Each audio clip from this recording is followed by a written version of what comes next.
நம்ம சேனல்ல பார்க்க விருக்கும் நண்பர்களே, சிவா சார் ஒரு கேரக்டர் ஆர்டிஸ்டா எவ்வளவோ திரைப்படங்கள்ல எவ்வளவோ வேடங்கள்ல நடிச்சிருக்காரு. அவருடைய ஃபில்மோகிராஃபி நீங்க எடுத்து பார்த்தீங்க அப்படின்னா, ஒரு படத்துக்கும் இடையில ஒரு வித்தியாசமான மாறுபட்ட கதாபாத்திரங்கள சூஸ் பண்ணி நடிச்சிருப்பாரு.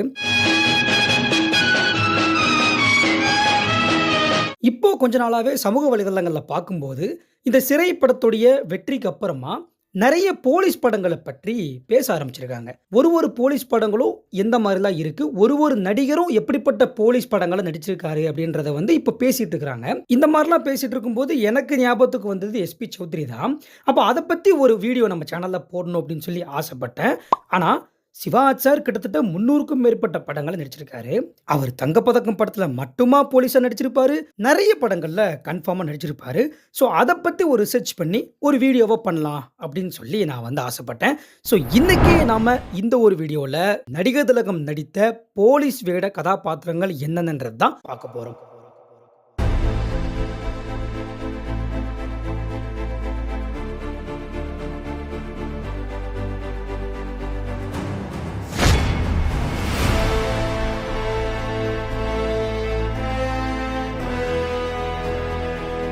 ஸோ எல்லாருமே இந்த வீடியோவை ஸ்கிப் பண்ணாம கடைசி வரைக்கும் பாருங்க. இந்த வீடியோ முடிச்சுட்டு போகும்போது உங்களுக்கு ஒரு நல்ல ஒரு எக்ஸ்பீரியன்ஸ் கிடைக்க போகுது. சரி வாங்க ரொம்ப பேசாம வீடியோக்குள்ள போகலாம். வீடியோக்குள்ள போறதுக்கு முன்னாடி நம்ம ஒன்லி சிவாஜி கணேசன் சேனலை சப்ஸ்கிரைப் பண்ணாதவங்க சப்ஸ்கிரைப் பண்ணிட்டு பாருங்க. நடிகர் திலகத்தை பற்றியான சிறப்பு மிகுந்த விஷயங்கள் இந்த இன்டர்நெட்ல, அதுவும் இந்த ஜெனரேஷன்ல நம்ம ஒன்லி சிவாஜி கணேசன் சேனல் தான் முதன்மையா சொல்லிக்கிட்டு இருக்குது. ஸோ அதனால சப்ஸ்கிரைப் பண்ணாதவங்க பண்ணிட்டு வீடியோ பாருங்க. ஓகேவா? வாங்க ஆரம்பிக்கலாம். இதை நம்ம 2 பகுதியா பிரிக்க போறோம். தமிழ் பிலிம்ஸ், நான் தமிழ் பிலிம்ஸ் அப்படின்னு சொல்லிட்டு நிறைய தமிழ் படங்கள்லயும் சிவா சார் நடிச்சிருக்காரு. அதே மாதிரி பிறமொழி படங்கள்லாம் இருக்குல்ல, அதுலயும் சில படங்கள்ல நடிச்சிருக்காரு. சிவா சார் முதலா போலீஸாக நடித்த தமிழ் படம் 1964 வெளியான நவராத்திரி. இந்த படத்துல சிவா சார் கிட்டத்தட்ட 9 வேடங்கள்ல நடிச்சிருப்பாரு. அந்த 9 வேடங்கள்ல ஒரு வேடம் தான் இந்த டிஐஜி வீரப்பன் அப்படின்னு சொல்லக்கூடிய ஒரு வேடம். ரொம்ப கம்பீரமா ஒரு பயங்கரமான சிரிப்போட இந்த ஒரு கதாபாத்திரத்துல சிவா சார் நடிச்சிருப்பாரு. அதுக்கப்புறம் 1969 வெளியான தங்கச்சுரங்கம், இந்த படத்துல ஒரு சிபிஐ கேரக்டர்ல சிவா சார் நடிச்சிருப்பாரு. அதுக்கப்புறம் உங்களுக்குமே தெரிஞ்ச 1972 வெளியான ராஜா, இந்த படத்துல சிவா சார் போலீஸா நடிச்சிருக்காரா அப்படின்னு சொல்லி நீங்க எல்லாருமே ஒரு செகண்ட் யோசிச்சு பார்த்துருப்பீங்க. ஆனா ஒரு ஃப்ரேம்ல பாத்தீங்கன்னா போலீஸ் ட்ரெஸ்லாம் போட்டு பயங்கரமா டிப்டாப்பா நிப்பாரு. அதுக்கப்புறம் கல்ட் கிளாசிக் அப்படின்னு சொல்லப்படக்கூடிய 1974 வெளியான தங்கப்பதக்கம் படம். இந்த படத்தை பற்றி நான் அதிகமாக பேச தேவையில்லைன்னு நினைக்கிறேன். ஏன்னா சிவா சாருடைய போலீஸ் வேட படங்கள் அப்படின்னு நம்ம சொன்னாவே டக்குன்னு நமக்கு ஞாபகம் வருது எஸ்பி சௌத்ரி வேடம் மட்டும்தான். இந்த படம் ஒரு திரைக்கதை வயசா, ஒரு கதை வயசா பார்க்கும்போது கூட ரொம்ப வெற்றி அடைந்த படம். 2023 கூட இந்த படத்தை இன்ஸ்பயர் பண்ணி ஜெயிலர்னு ஒரு படத்துல ரஜினி நடிச்சிருந்தாரு. ரசிகர்களை தாண்டி இப்போ இருக்க எல்லா மக்களுக்குமே தெரிஞ்ச ஒரு படம் இந்த தங்கப்பதக்கம் படம். அதுக்கப்புறம் இதே வருஷத்துல வெளியான என் மகன் படம். இந்த படத்துல எஸ்ஐ ராமையாவா சூப்பரா சிவா சார் நடிச்சிருப்பாரு. அடுத்து 1975 இந்த வருஷத்துல வெளியான வைர நெஞ்சம் படம். இந்த படத்துலயுமே சிவா சார் ஒரு சிஐடி கேரக்டர்ல நடிச்சிருப்பாரு. நான் டெல்லி துப்பறியும் இலாகாவின் பெரிய போலீஸ் அதிகாரி. நெக்ஸ்ட் 1978 வெளியான ஜெனரல் சக்கரவர்த்தி திரைப்படம். இந்த படத்துல ரொம்ப டிப்டாப்பா உண்மையான போலீஸ்க்கு அப்படியே நெருக்கமா சிவா சார் இருப்பாரு. அவருடைய லுக் வைஸ் நம்ம பார்க்கும்போது கூட அவ்வளவு சூப்பரா இருக்கும். நெக்ஸ்ட் 1980 வெளியான ரிஷி மூலம் படம். இந்த படத்துல எஸ்பி சந்தோஷ் வேடத்துல சிவா சார் நடிச்சிருப்பாரு. அண்ட் அதுக்கப்புறமா இதே வருஷத்துல வெளியான ரத்தபாசம். இந்த படத்துல இன்ஸ்பெக்டர் மகாராஜனா சூப்பரா கலக்கியிருப்பாரு. இன்னொரு எக்ஸ்ட்ரா ஃபேக்டர் சொல்றேன், இந்த படத்தை டைரக்ட் பண்ணதும் சிவா சார் தான்.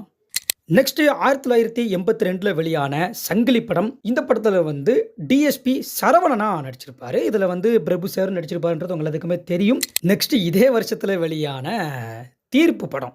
இந்த படத்துல எஸ்பி ராஜசேகரனா சிவா சார் நடிச்சிருப்பாரு. அதுக்கப்புறமாவும் இதே வருஷத்துல வெளியான தியாகி படம். இந்த படத்துல எஸ்பி கணேஷ் கேரக்டர்ல நடிச்சிருப்பாரு. ஆக்சுவலா இந்த ஒரே வருஷத்துல மட்டும் 3 படங்கள்ல சிவா சார் போலீஸ் வேடங்கள் நடிச்சிருப்பாரு. நீங்க இந்த 3 படத்தையுமே பாத்தீங்க அப்படின்னா லுக் வைஸ் பார்க்கும்போது சிவா சார் ஒரே மாதிரியே இருப்பாரு. நெக்ஸ்ட் 1983 வெளியான வெள்ளை ரோஜா படம். இந்த படத்துல ஆக்சுவலா டூவல் கேரக்டர்ஸ். அதில் வந்து ஒரு கேரக்டர் தான் போலீஸ் கேரக்டர். அது எது அப்படின்னு சொல்லி பார்த்தீங்கன்னா, எஸ்பி அருள் அப்படின்னு சொல்லக்கூடிய ஒரு கேரக்டர். அதுக்கப்புறம் 1984 வெளியான திருப்பம் படம். இந்த படத்துல டிஐஜி ராஜசேகரா நடிச்சிருப்பாரு. அதுக்கப்புறம் 1985 வெளியான நீதியின் நிழல் திரைப்படம். இந்த படத்துலயுமே டிஐஜி நித்யானந்தமா நடிச்சிருப்பாரு. அதுக்கப்புறம் 1986 வெளியான விடுதலை. இந்த படத்துல வந்துட்டு இன்ஸ்பெக்டர் ராஜசேகரா நடிச்சிருப்பாரு. எப்படி நீங்க போன திருப்பம் படம் வந்து பார்த்தீங்க அப்படின்னா, டிஐஜி ராஜசேகரன் நடிச்சிருப்பாரு.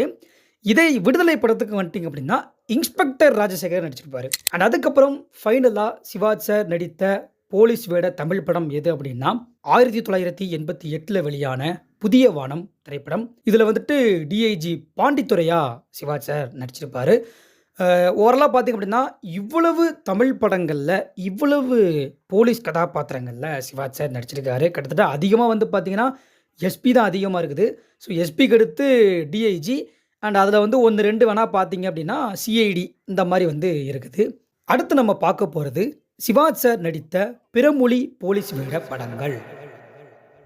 எனக்கு இந்த ரிசர்ச்‌லயே ரொம்ப ஆச்சரியமா பட்ட விஷயம் என்ன அப்படின்னா, ஒரு நடிகர் வந்து சினிமாவுக்கு வந்துட்டாங்க அப்படின்னா, அவ்வளவு சீக்கிரமா வந்து ஒரு பான் இண்டியன் ஸ்டாரா மாற முடியாது. ஆனா சிவாஜி சார் ஒரே படத்தோடைய ஹிந்தி ரீமேக், மலையாள remake, Kannada remake and original Tamil film இப்படி 4 படங்கள்லயுமே நடிச்சிருக்காரு. ஸ்கூல் மாஸ்டர் அப்படின்னு சொல்லிட்டு ஒரு படம் வந்து வெளிவந்துச்சு. 1958 ஒரு கன்னட படம். ஓகேவா? இந்த கன்னட படத்துல சிவாஜி சார் போலீஸா நடிச்சிருக்காரு. அதுக்கப்புறம் இதே படத்துடைய ஹிந்தி வெர்ஷன் 1959 வெளியாகுது. அதுலயும் சிவாஜி சார் போலீஸா நடிச்சிருக்காரு. அதுக்கப்புறம் 1964 இதே படத்துடைய மலையாள வெர்ஷன் ரிலீஸ் ஆகுது. அந்த வெர்ஷன்லயும் சிவாஜி சார் வந்து போலீஸா நடிச்சிருக்காரு. ஆச்சரியமா இருக்குல்ல? ஆனா அதான் உண்மை. இதெல்லாம் வந்து சாதாரணமான விஷயம் கிடையாதுங்க. ரொம்ப ரேர். இது குறிப்பிட்ட நடிகர்கள் மட்டும் தான் இப்படி பண்ணுவாங்க. ஆனா அவங்களுக்கெல்லாம் முன்னாடி சிவாஜி சார் இந்த ஒரு விஷயத்த பண்ணிட்டாரு. அண்ட் அதுக்கப்புறமா 1983 வெளியான பெஜவாடா பெப்புலி அப்படின்னு சொல்லக்கூடிய ஒரு தெலுங்கு படத்துல ரகு அப்படின்னு சொல்லக்கூடிய ஒரு போலீஸ் கேரக்டர் நடிச்சிருக்காரு அப்படின்னு சொல்லிட்டு நம்ம வந்து டேட்டாஸ் பார்க்க முடியுது. ஆனா படம் வந்து எனக்கு ஆன்லைன்ல கிடைக்கல. ஒருவேளை கிடைச்சிருந்துச்சு அப்படின்னா நான் உங்களுக்கு போட்டே காமிச்சிருப்பேன். டேட்டாஸ் படி பார்க்கும்போது இந்த ஒரு தெலுங்கு படத்துலயுமே சிவாஜி சார் வந்து போலீஸ் வேடங்கள நடிச்சிருக்காரு அப்படின்னு சொல்லி நம்ம பார்க்க முடியுது. இவ்வளவுதாங்க சிவாஜி சாருடைய சினிமா கரியர்லயே அவர் ஏற்று நடித்த போலீஸ் வேட படங்கள். இப்போ நான் ஃபைனலா என்ன சொல்ல போறேன்றது உங்க எல்லாத்துக்குமே தெரிஞ்சிருக்கும். ஆனா நான் அத சொல்ல போறது இல்ல. நீங்க தான் சொல்ல போறீங்க. இப்போ நீங்க இந்த ஒரு வீடியோவ ஃபுல்லா பார்த்துட்டீங்க. நீங்க சொல்லுங்க, சிவாஜி சார் மொத்தமா எத்தனை போலீஸ் வேட படங்கள்ல நடிச்சிருக்காரு அப்படின்றத கமெண்ட் பாக்ஸ்ல சொல்ல போறீங்க. இதோடைய அட்வான்டேஜ் என்னன்னா, ஒருவேளை இப்போ இருக்க ஜெனரேஷன்ல இருக்கக்கூடிய சினிமா நடிகர்களுடைய ரசிகர்கள் இருப்பாங்கல்ல, அவங்க இந்த ஒரு வீடியோவையோ இல்ல கமெண்ட் பாக்ஸ பார்த்தாவே கூட போதும். சிவாஜி சார் எப்படிப்பட்ட சாதனை அப்ப பண்ணியிருக்காருன்றது அவங்களுக்கு புரியும். ஓகேவா? கண்டிப்பா கமெண்ட் பண்ணிட்டு இந்த வீடியோ விட்டு வெளிய போங்க. அண்ட் அது மட்டும் இல்லாம இந்த ஒரு வீடியோவை நிறைய பேருக்கு ஷேர் பண்ணுங்க, லைக் பண்ணுங்க. ஒன்லி சிவாஜி நேஷன் சேனலை சப்ஸ்கிரைப் பண்ணுங்க. நாளைக்கு இதே மாதிரி நல்ல ஒரு வீடியோ நான் உங்களை சந்திக்கின்றேன். நன்றி.